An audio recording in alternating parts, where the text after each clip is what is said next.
ഒരു നെഞ്ചുവേദന വന്നാൽ അത് ഹാർട്ട് അറ്റാക്കിന്റെ നെഞ്ചുവേദനയാണോ അതോ പേശികളുടെ വേദനയാണോ എന്നെങ്ങനെയാ തിരിച്ചറിയുന്നത്? എനിക്കൊരു നെഞ്ചുവേദന വന്നു, അയ്യോ ഇത് ഹാർട്ട് അറ്റാക്ക് ആണോ, പെട്ടെന്ന് ആശുപത്രിയിൽ പോകേണ്ട ആവശ്യമുണ്ടോ? ഒരു ഹൃദ്രോഗത്തിന്റെ അല്ലെങ്കിൽ ഹൃദയാഘാതത്തിന്റെ നെഞ്ചുവേദന സാധാരണഗതിയിൽ നെഞ്ച് മുഴുവനായിട്ട് കാണപ്പെടുന്നു, അല്ലെങ്കിൽ നെഞ്ചിന്റെ മധ്യഭാഗത്തായിട്ട് അനുഭവപ്പെടുന്നു. ഒരു ഭാരം പോലെയോ അല്ലെങ്കിൽ ഒരു വെയിറ്റ് എടുത്ത് വെച്ചതുപോലെയോ ഒരു എരിച്ചിൽ പോലെയോ ഒക്കെ ആയിരിക്കും തോന്നുന്നത്. ഇതോടൊപ്പം തന്നെ ഈ വേദന ചിലപ്പോൾ കൈകളിലേക്കോ അല്ലെങ്കിൽ വയറിന്റെ മുകൾ ഭാഗത്തേക്കോ കഴുത്തിലേക്കോ പോകുന്നതായിട്ട് അനുഭവപ്പെടാം. ഹാർട്ട് അറ്റാക്കിന്റെ വേദനയാണെങ്കിൽ സാധാരണഗതിയിൽ കുറച്ച് സമയം നീണ്ടു നിൽക്കും. 5 മിനിറ്റ് അല്ല കൂടുതൽ, ചിലപ്പോൾ അരമണിക്കൂറോ അതിൽ കൂടുതൽ സമയം ഈ ഹാർട്ട് അറ്റാക്കിന്റെ നെഞ്ചുവേദന നീണ്ടു നിന്നേക്കാം. ഈ വേദനയോടൊപ്പം തന്നെ അമിതമായിട്ടുള്ള വിയർപ്പ് അനുഭവപ്പെടാം. ചിലപ്പോൾ നല്ലതായിട്ട് ശ്വാസം വിടാൻ ബുദ്ധിമുട്ടോ അല്ലെങ്കിൽ ശ്വാസം മുട്ടലോ അനുഭവപ്പെടാം. നെഞ്ചിടിക്കുന്നതായിട്ട് തോന്നാം. ചിലപ്പോൾ തല കറങ്ങുന്നതായിട്ടോ അല്ലെങ്കിൽ ലോകമേ അവസാനിക്കാൻ പോകുന്നുള്ള തോന്നൽ നമുക്ക് അനുഭവപ്പെടാം. ഇത്തരത്തിലുള്ള വേദനയാണെങ്കിൽ അത് ഹാർട്ട് അറ്റാക്കിന്റെ വേദനയാവാൻ സാധ്യതയുണ്ട്. നെഞ്ചിന്റെ ഇടതുഭാഗത്ത് കാണുന്ന വേദനയാണെങ്കിലും ഇതുപോലെ ഈ ഭാരം പോലെ തോന്നുന്നു, എരിച്ചിൽ പോലെ തോന്നുന്നു, അങ്ങനെയുള്ള വേദനയാണെങ്കിലും ഈ വേദന ഇവിടുന്ന് പുറകിലേക്ക് പോകുന്നതായിട്ട് തോന്നുകയാണെങ്കിലും അതും ഒരു ഹൃദയാഘാതത്തിന്റെ വേദന ആയിരിക്കാം. മസിൽ പെയിൻ ആണ് എങ്കിൽ, സാധാരണ പേശികളുടെ വേദനയാണെങ്കിൽ അത്ര സമയം നീണ്ടു നിൽക്കാൻ സാധ്യതയില്ല. ചിലപ്പോൾ കൈയോ മറ്റോ അനങ്ങുമ്പോൾ വേദന അനുഭവപ്പെടാം. ശ്വാസം എടുക്കുമ്പോഴായിരിക്കും വേദന.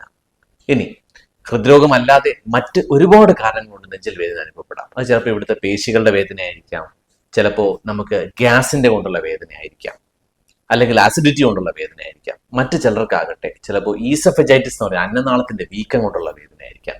മറ്റു ചിലർക്ക് ശ്വാസകോശത്തിലെ അസുഖങ്ങൾ കാരണമോ അല്ലെങ്കിൽ സ്ത്രീകളെ സംബന്ധിച്ച് സ്ഥലങ്ങളിലെ രോഗങ്ങൾ കാരണമോ ഒക്കെ നെഞ്ചുവേദന വരാം. പക്ഷെ ഇതിലെല്ലാം ഏറ്റവും ഭയപ്പെടേണ്ടതും ചികിത്സ എത്രയും പെട്ടെന്ന് തേടേണ്ടതും ഹൃദ്രോഗത്തിന്റെ വേദനയാണ്. അതുകൊണ്ടാണ് ഹൃദ്രോഗത്തിന്റെ വേദനയാണോ നെഞ്ചുവേദന എന്ന് കൃത്യമായിട്ട് തിരിച്ചറിയേണ്ടത് അത്യാവശ്യമാണ്. എസ്പെഷ്യലി ഒരു പ്രമേഹമോ അല്ലെങ്കിൽ രക്താതി സമ്മർദ്ദമോ മറ്റ് ഹൃദ്രോഗ സാധ്യതയുള്ള ആൾക്കാരാണെങ്കിലോ അല്ലെങ്കിൽ മുൻപ് ഹൃദ്രോഗം വന്നവരാണെങ്കിലോ നെഞ്ചിലെ വേദന അനുഭവപ്പെട്ടാൽ അത് ഒരു ഹൃദ്രോഗമാണോ ആണോ അല്ലയോ എന്ന് ഉറപ്പാക്കേണ്ടതാണ് ഏറ്റവും ആവശ്യമായിട്ടുള്ളത്. പലപ്പോഴും ഹൃദ്രോഗത്തിന്റെ വേദനയുള്ള ആൾക്കാര് നെഞ്ചിലേക്ക് വയറ്റിന്റെ മുകൾ ഭാഗത്ത് നിന്ന് എരിച്ചിൽ വരുന്നതായിട്ടും ചിലപ്പോൾ ഒരു ഗ്യാസ് വരുന്നതായിട്ടും എല്ലാം അനുഭവപ്പെടുന്നതായിട്ട് പറയാറുണ്ട്. പല ആൾക്കാർക്കും നെഞ്ചുവേദന അവര് ഗ്യാസ് ആണെന്നോ അല്ലെങ്കിൽ ഒരു ഏമ്പക്കം ഇടുമ്പോൾ കുറയുന്നുണ്ടെന്നോ അല്ലെങ്കിൽ അടുത്ത കടയിൽ നിന്ന് സോഡ വാങ്ങിച്ച് കഴിക്കുമ്പോൾ കുറയുന്നുണ്ടെന്നോ പറയും. എന്നിട്ട് അതുകൊണ്ട് ഹൃദ്രോഗമല്ല എന്ന് പറയാറുണ്ട്. ഒരുപാട് ഹൃദ്രോഗികളുടെ നെഞ്ചുവേദന ഗ്യാസ് ആണെന്ന് പറഞ്ഞ് അവർ തന്നെ അവഗണിച്ച് കളയാറുണ്ട്. പിന്നെ പലപ്പോഴും ഒരു ECG മറ്റോ എടുക്കുമ്പോഴായിരിക്കും ഒരു ഹൃദ്രോഗമാണ് വന്നത് എന്നുള്ളത് കൃത്യമായിട്ട് അറിയുന്നത്. അതുകൊണ്ട് ഈ നെഞ്ചുവേദനയെ സംബന്ധിച്ചിടത്തോളം ഒരിക്കലും നെഞ്ചുവേദന അവഗണിച്ച് കളയരുത്.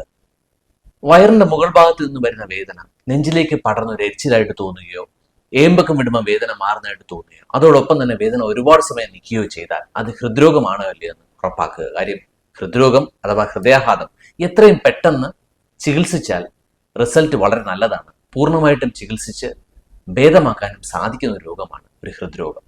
അതുകൊണ്ട് തന്നെ നെഞ്ചുവേദന വന്നാൽ അത് നെഞ്ചുവേദന ഹൃദ്രോഗമാണോ അതോ എനിക്ക് നെഞ്ചുവേദന ഹൃദ്രോഗം കൊണ്ടാണോ ഗ്യാസിൻ്റെതാണോ എന്ന് ആലോചിച്ച് നിൽക്കാതെ അടുത്തുള്ള ആശുപത്രിയിൽ പോയി ഒരു ഡോക്ടറെ കണ്ട് ആവശ്യമെങ്കിൽ ഒരു ECG മറ്റ് പരിശോധനകൾ നടത്തി ഹൃദ്രോഗം ആണോ അല്ലയോ എന്ന് ഉറപ്പാക്കുക. Thank you.